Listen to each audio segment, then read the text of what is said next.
Hey, rewatchers, welcome back to part two of the top 10 most underrated action stars and martial arts stars of the 80s, 90s, and 2000s. Got a great episode coming up. Make sure to like, subscribe, and share the Retro Rewatch podcast. That really helps out. That's Dolph. Exactly. Can you name what movie? Is it I Come in Peace? There it is. Yeah. Probably gave a lot of hints. With But anyway, Matthias Hughes that you've already been talking about. Matthias Man, Hughes, I Come in Peace, aka Dark Angel, also did a little movie memorabilia tour with Dark Angel. Probably one of yep. the only Blu-rays I actually bought with my own money. Can I say that? Bought with my own money. But I feel Dolph Lundgren, like I think he was so Dolph. much good. No, I feel like he was in like Rocky 4 and stuff. I mean, I'm kind of surprised he's on this list. Now, I mean, there definitely was I kind was of a going to say downward trajectory. if we exclude that one, I was going by like 90s. Yeah. I know it was Universal Soldier. Like some of the other Yeah. guys were in some, some at least I was going to say theatrical. But if Universal you look his Soldier. I mean, he played some big characters, but I mean, he did have like Pentathlon and stuff like that, like later Yeah, in the if you put 90s over and like 2000s. Skin if any trade, yeah, stuff yeah, if like any that. average person like said, how would you remember Dolph Lundgren at? I mean, what do you think they Big, what do you, big Showdown in Little Tokyo, yeah, that was theatrical, yeah. Brandon Lee. But Well, I would say that about Mark Dacascos. Like them, you were talking about maybe a miscast with him. I don't really recall, but really, in a lot of ways, he did look kind of similar to Brandon Lee. He had a thinner yeah, build. He was very cut. I mean, he was Asian. Like, I mean, it wasn't like it was an Eddie Furlong, casting kind of thing. yeah. And they did for 4 or 5 or whatever crow he was in. That's when he was younger, and then I want to kind of give him a little more because it is Dolph, give him Expendables. more a little updated version. Now, you were talking earlier about was it Speakman that had the throat cancer or something? He's Mhm. had cancer. That's right. I mean, his Twitter and stuff says that he's successfully like battled it and he's cancer free now, and he'd been battling it for a few years. So I mean, good for him. Yeah, man. Yeah, he seems like a good dude too. A lot of people Yeah, always he he always really liked him, does. Universal Soldier, of course, with Van Damme. He even did some of the most recent one. He was in all the Expendables. If you had to Well, pick, wait. maybe which expendable did you like him the best in, since we're kind of talking about him on his tail end of his career? Oh man, I don't. Not the first one for sure. Yeah. The first one, I mean, you about hate him because he's like a drunk and just screws everything up. But Yeah. I don't know, maybe the third one. Gotcha. I don't know. I'm trying to think. I know your favorite's going to be the second one because it's got Van Damme in it, but Yeah. it's the second one may actually be my least favorite. And it's actually partially because of Van Damme, but it wasn't Van Damme's fault. I think he could have been a fantastic villain, but they hardly used him. And it was so generic the way they used him. And I Yeah. wish they had done more with the character, but it was like they had Dolph Lundgren come in and Bruce Willis had a bigger part and Arnold Schwarzenegger had a bigger part. And it's like, they had too much on the good guys and not enough of the villain. So, getting a little off topic to what you asked, but I think I'd like, wasn't he in the fourth one? Like, I I think don't so. know. Yeah. It's kind of even all Yeah, four of them. Yeah. I feel like I've liked him in all of them except the first one. I mean, I don't know if that doesn't really answer your question, but there you go. Yeah. Go back to that picture of him. Like, you don't have to bring it up, but like, Yeah. you talk about, I don't know how old the dude is. He's got to be in his 60s, but really, Yeah. truly, honestly, for his age, he looks, and having like bouted with cancer and stuff, he looks really good. He does. He does. Like, And he you always can had tell that he's been really clean. chiseled look early in his career, and the hair. Like he was a good looking dude, and the tall, and The I'd say so, Punisher, like, Punisher. oh my gosh, I was like, I can't believe I didn't bring that up like first. Yeah. What am I one of my other guilty pleasures is something the way they filmed it, and I've seen it probably 10 more times, is always like Silent Trigger.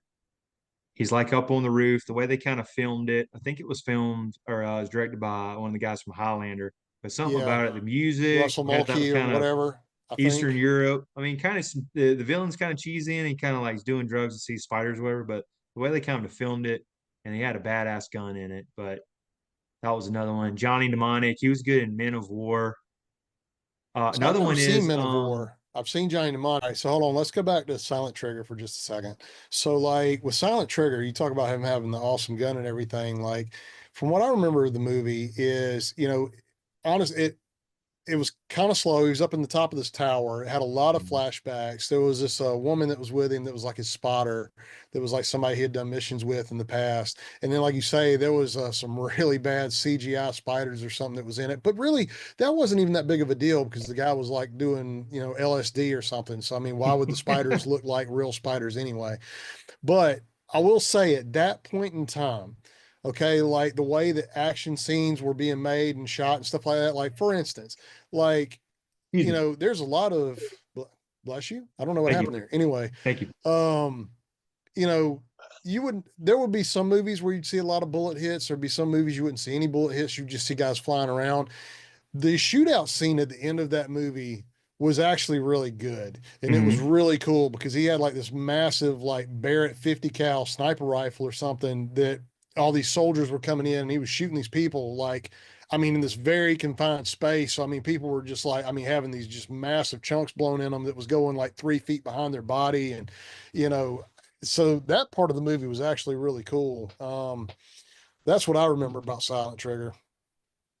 It was, I remember like All Star Video, one of they watch it a couple of times, but I think I actually watched it over at Brad's too. He had a whole like copy of it. Yeah, all That in all, was good an crew. Good. Yeah, that was another one I saw on Showtime. Yeah. But so I think Peacekeeper pretty good, The Defender, and then he I'll say most recently not the best movies, but he's been pretty active. But yeah, Dolph Lundgren definitely American Swedish icon, great 90s 2000s just testosterone. And back to him back I guess back to being a martial arts like pretty a decent kicker. Kind of had a little slower because he was so big, but he'd have a spin kick or a back kick every now and then. But not as like kick worthy or visually wide as like a John Claude Van Damme or Scott Atkins or Gary Daniels. But I guess respectful. Yeah, I mean, I remember more stuff that would be in like more, gun oriented stuff, like Mm. Joshua Tree slash Army of Army One, of One. That's a good one too, yeah, man. That was a good one. whichever, yeah, Good so that one shootout had like scenes. a good shootouts in that movie. And I Yeah, mean, I always knew it as Army of One until I don't know, like after college or something, and realized it was called Joshua Tree. It had two different names, like one at the theater and one on home video or something. that's some really Um, nice cars too. Badass cars. Yeah, there was a director's cut that Artisan Entertainment put out on DVD that was really good. And it actually just came out to Blu-ray, like by Mm. Shout Factory or somebody not terribly long ago, sometime in the last year or two. But a lot of people were complaining that it was a like a third cut of the movie that was missing like 4 or 5 minutes of footage. And anyway, but I mean, I remember liking that one a lot. Yep. Believe that was number seven. Going down the final stretch here. This is gonna be another easy softball one for you. But this guy,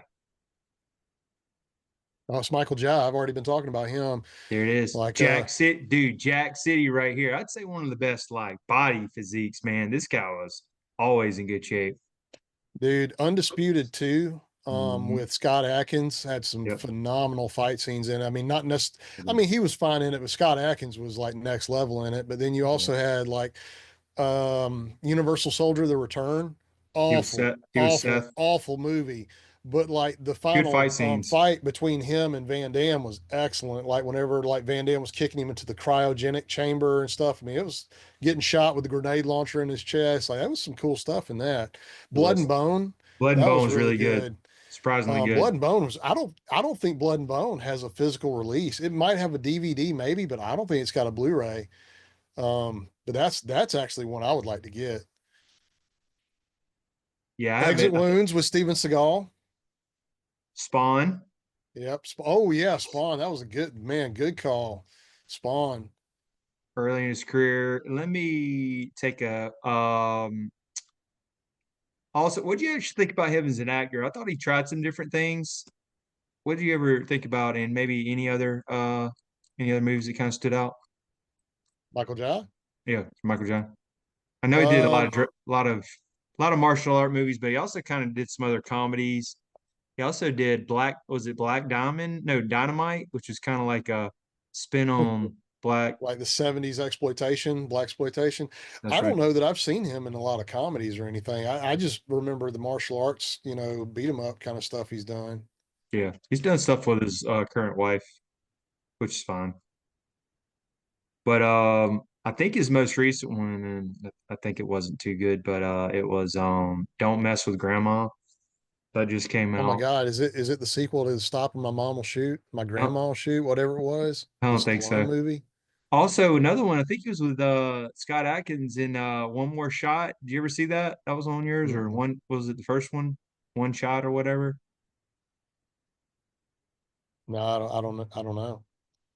That was most recent. But always consistent, really like good charisma, really good kicks. Like he was a legit martial art. And him and your Yeah. boy, the fat man, were trashing each other all the time on who's legit All the martial. time.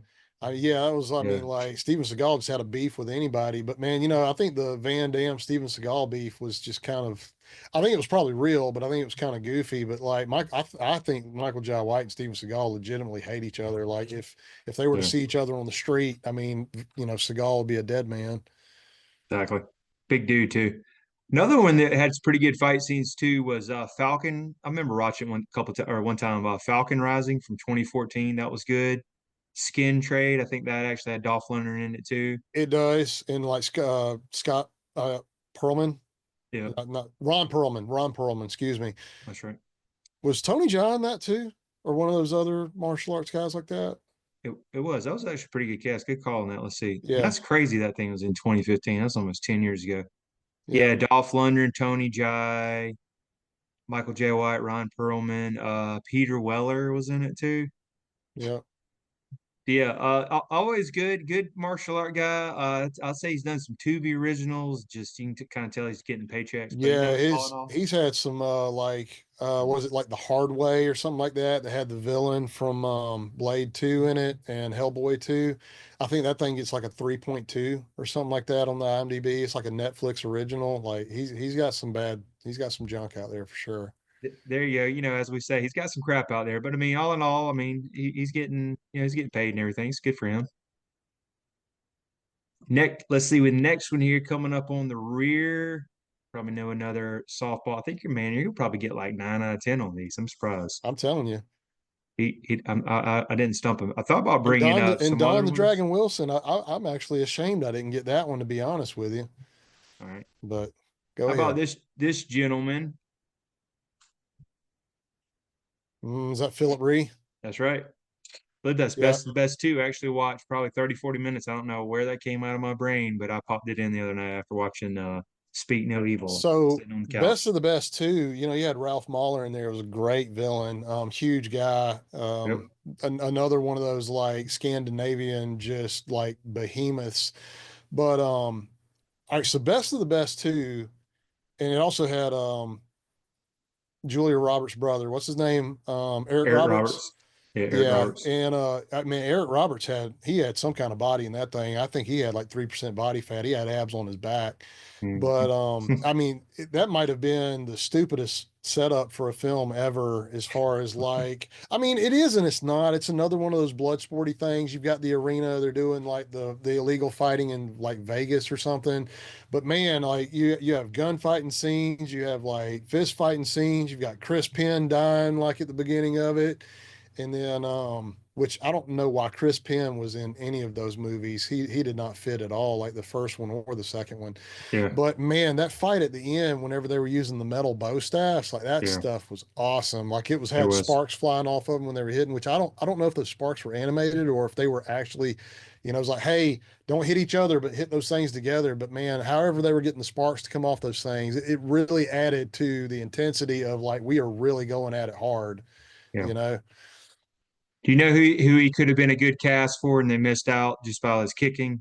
He actually did Uh, Hapkido, which was a mix of Aikido. You probably saw a lot of spins and wrist locks or whatever, and he would have his Taekwondo. It's kind of like a mix called Hapkido with, of course, Steven Seagal's Aikido, but it was a good mix because you seen I flip mean, guys, wrist locks, flip them, and then he'd also do kicks. But anyway, he one looks where kind of he like Liu Kang. about to say he could have been a good Liu Kang, and I think he had probably better martial arts than Robin Chu. So I think they whiffed on that one. Yeah, He would have I been don't good on know. that, and his acting was good. You probably know, but I don't know if Robin Shou being anything but the Mortal Kombat movies, Mortal Kombat 1 and 2. Wasn't he But in Beverly Hills Ninja, maybe? popped up in there with I Chris never saw it. Farley. Is that a Chris Farley movie? Chris Yeah, Farley I've never movie. I seen think he that one. popped up in there, and that was about right around the time he came out. But yeah, he I think he might have did some Asian movies, but yeah, I don't, he kind of his claim to fame, of course, was Liu Kang. I thought he would have did a whole lot more. Yeah. But back to Phillip Rhee. So he did 1989, which is a good one. He did the second one, and then I was actually listening to an interview the other day, popped up on my YouTube. Is he was asked right away about doing the third one, and he goes, "I'll do it if I can produce, write, and direct." He got full thing. They kind of made it into a more racist 1994 type film. It had Gina Gershon straight to video, and then he did Is this best of the four. best three? Yeah, No Turning Back. That was his baby. I think he had everything. And then Yeah, he did I didn't see four three or four. Without Warning, which pretty good fight scenes, but just bad acting budget. And then, dude, and then looking back on it, he took a break from 98 to 2015. I have no idea what Wow. happened. He did Underdog Kids, which he directed, and he was in it a little bit. And then I always wondered, like, wonder what happened. I don't know if he just got burnout, did something else, but I mean, he made I mean, they were making money, and then he Well, just, I mean, that first I don't know best what of the happened. best was really good. I mean, that was a legit film where it was like, like them competing in the Olympics or whatever versus was it China or North Korea or something like Korea. that? Fought Yeah, his that's what I brother thought. Simon Rhee, who had that was his brother with the patch. He's actually he was in Universal Soldier, one of the Unisols too. Yeah, so I mean, you go from that first movie I mean, it's not as good as Rocky, but I mean, it's kind of in that vein, you know what I'm saying? To get Mhm. to, I guess, where he got.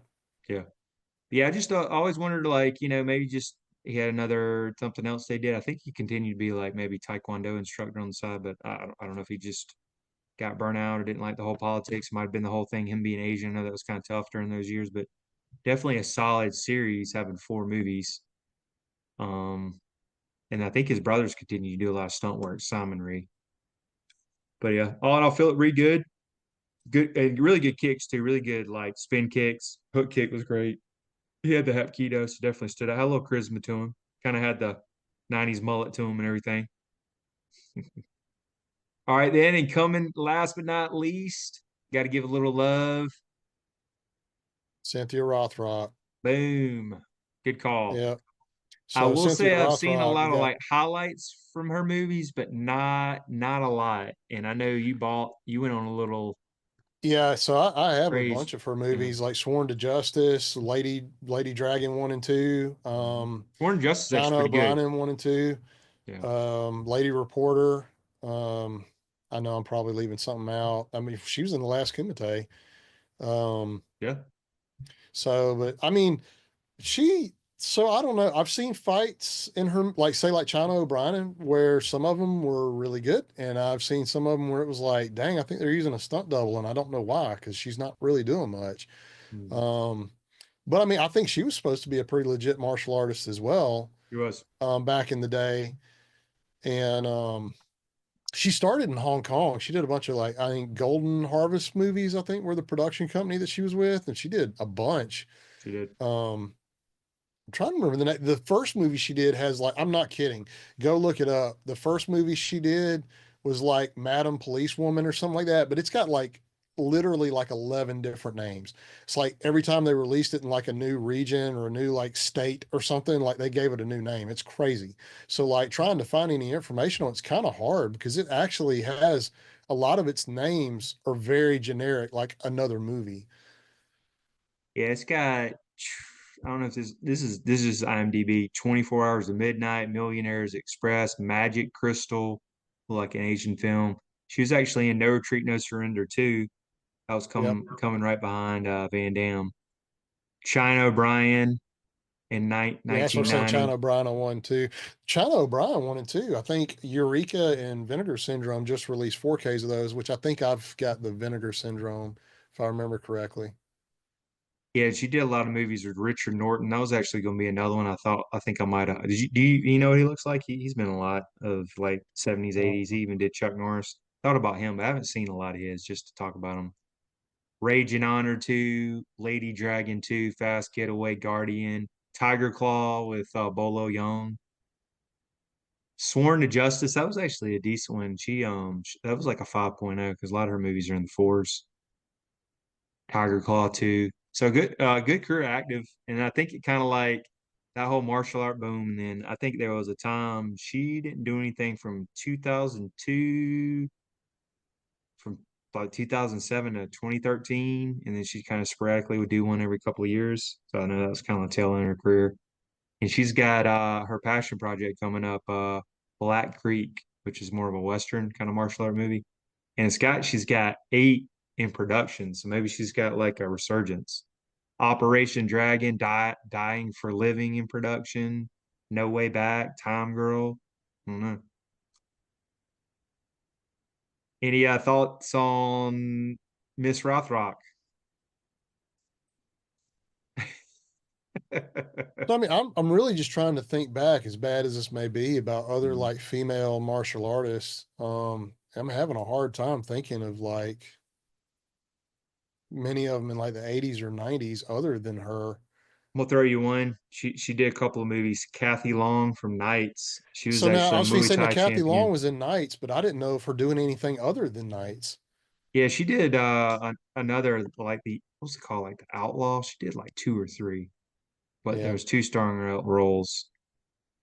Karen Shepard. Um, there's probably some Hong Kong martial arts. Well, like Michelle Yeoh, she would do some Yeah, I stuff, was going to say now. I stuff like mean, that, but nothing. Some other honorable mentions I was gonna have was gonna be Richard Norton, that was in like Octagon with Chuck Norris. He did a ton of Cynthia Rothrock. Really, still in really good shape, by the way. They interviewed him, and I was like, he looks good. I was gonna do Matthias Hughes, which is pretty much everybody well, goes to we Icon kind of, Piece, but he's had a big time. He's had a ton of movies, yeah, and he we, was in we the last brought his Kumite. name up a bunch, like just with some other stuff, like the last Kumite and stuff like Yeah. that. So he still got some coverage, even though we didn't do a picture of him. Another one is you probably would have got him, but I haven't seen a lot from him. I watched him in the '90s. Was I was going to do Lorenzo Lamas. He had a lot Oh of my martial art moves. gosh. Yeah, Renegade, like, man. Renegade. yeah, Renegade. I never watched that show, Good show, man. but Syndication, like right behind Baywatch, like 8 or 9 a.m. on like Sunday mornings or yeah, something. Anyway, but he did yeah. Snake Eater, all these cheesy ones.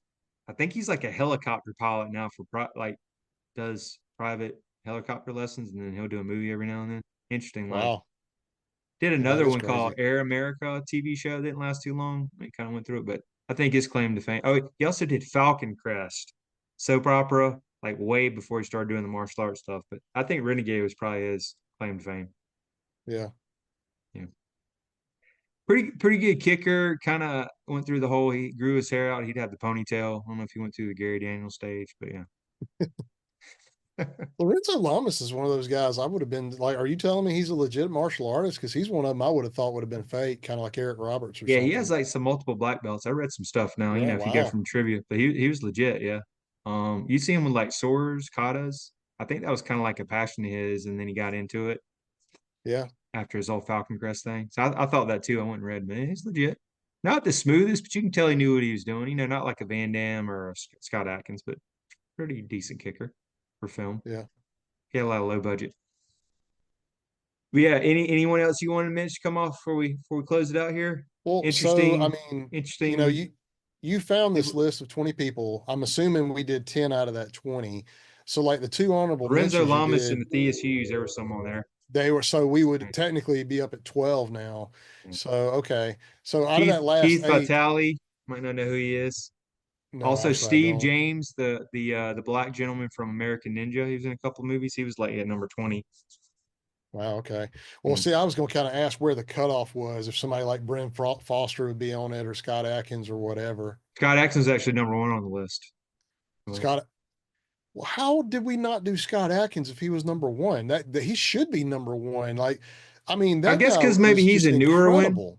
I guess my first vision was like 80s, 90s, and you got to look at him. He's younger, and he Yeah, started. he is. I mean, he's not till like the early 2000s to now. Now, That's and kind of why I he, left him off. He's more modern, which I definitely respect him. He's great, probably one of the best kickers. We agreed when that's kind of like the reason I was yeah, kind of sticking to that 80s, 90s, yeah. 2000. I mean, that's valid. That's valid. Yeah. But you know, he's got a new one, Take Cover on Amazon that I'm really like struggling with. But if I, you know, it was on a list of like underrated action movies, but it's one of them you got to pay to watch it. I don't know, it's a whole lot. It's like $6 or something, but um, that's one I've been like. I mean, it's not like I mean, watch the mail days. Not that I don't have plenty to watch. Oh, you got So plenty, man. yeah, but and Brent Foster, which you know that'll be a topic that I guarantee will come up later. Is Brent Foster? Where has he been all our life? Might be a little tease there, Yeah. something down the road. All All right, right. Well, Chris, is that the end of the VHS tape? that's it, man. This one's Time to coming hit the in. rewind button, get to the video store. That's right. This one's got a lot of lines through it, man. Because definitely watched bunch of these actors on some VHS. So definitely. And make sure to like, subscribe, share the podcast. Trying to grow this thing again. We're going to have other quality. Chris has been carrying this thing, and he's actually going to have a lot of shorts coming out with some good movie memorabilia and maybe some musical. He said. Yeah. Another teaser. That's right. And as always, be kind, rewind. See ya.